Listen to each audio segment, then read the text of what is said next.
Sunday, I spoke about the situation in Gaza with the world-renowned political dissident, linguist, author, MIT professor Noam Chomsky. He was speaking in Princeton at the 32nd anniversary of the Coalition of Peace Action. Noam Chomsky recently returned from his first visit to Gaza, which he entered from the Egyptian side of the Rafah crossing as a member of an academic delegation attending a conference at Gaza's Islamic University. This is Noam Chomsky talking about his experience there. It's kind of amazing and inspiring to see people managing somehow to survive and as essentially caged animals, subject to constant, random, sadistic punishment, only to humiliate them, no pretext. Israel and the United States keep them alive, basically. They don't want them to starve to death. But life is set up so that you can't have a dignified, decent life. In fact, one of the words you hear most often is dignity. They would like to have dignified lives. And the standard Israeli position is they shouldn't raise their heads. And it's a pressure cooker. It could blow up. You know, people can't live like that forever. You described it in a piece you wrote as an open-air prison. It's an open-air prison. As soon as we've all been in jail for civil disobedience and so on. And the overwhelming feeling everyone gets is somebody else is in total control of you. There's an arbitrary authority who can control anything you do. Stand up, sit down, find something to eat, go to the bathroom, whatever it may be. They'll determine it. You can't do anything. And that's basically what it's like living there. I mean, there's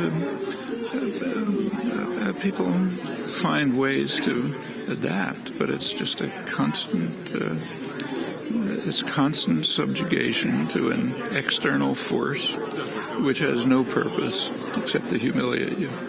And of course, they have pretexts. Everybody has pretexts, but then don't make any sense.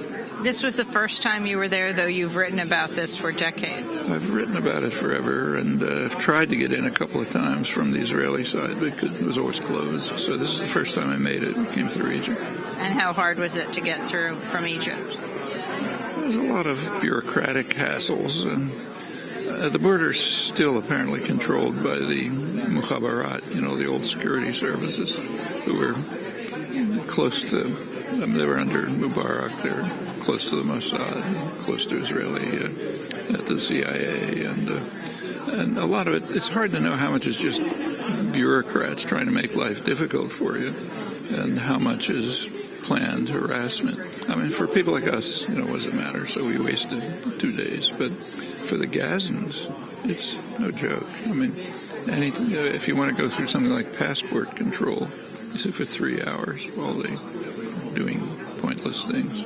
That's just more humiliation. While you were there, another Freedom Flotilla ship tried to get in from Scandinavia. What was the response on land? The Estelle, we had there's a lot of excitement. People like to, obviously are very happy to know that somebody knows they're there and that people are actually willing to risk something, because it's not a joke, to try to break through.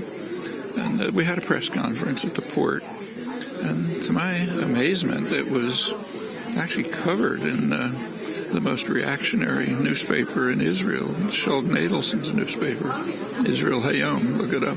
They had a fair report of it, quoted the press conference, even had a clip of it. But for the people there, it's just a sign you haven't forgotten us, Maybe we'll get out somehow. And we're speaking for the first time after President Obama was just reelected. Your thoughts? Well, there are two good things about it. One is the worst didn't happen, and it might have. The second is it's over, so we can put it behind us and get back to work. Exactly what you said today. I mean, the whole electoral extravaganza, in my view, ought to take maybe 5 minutes of the time of an activist, because it's a farce. I mean, there's some differences. It's not of zero impact, So you decide, okay, I'm going to deal with it this way, 5 minutes, finished. Now I go back to what matters, changing the circumstances so that we don't have to endure things like this every 4 years. And with something like Gaza, which you've covered, as you said, forever, what gives you hope? Well, it's the usual thing that you see everywhere, that you've seen everywhere a lot more than I have. People's resilience. They just don't give up under the worst conditions, horrendous conditions. People still, fight for their rights and don't just succumb.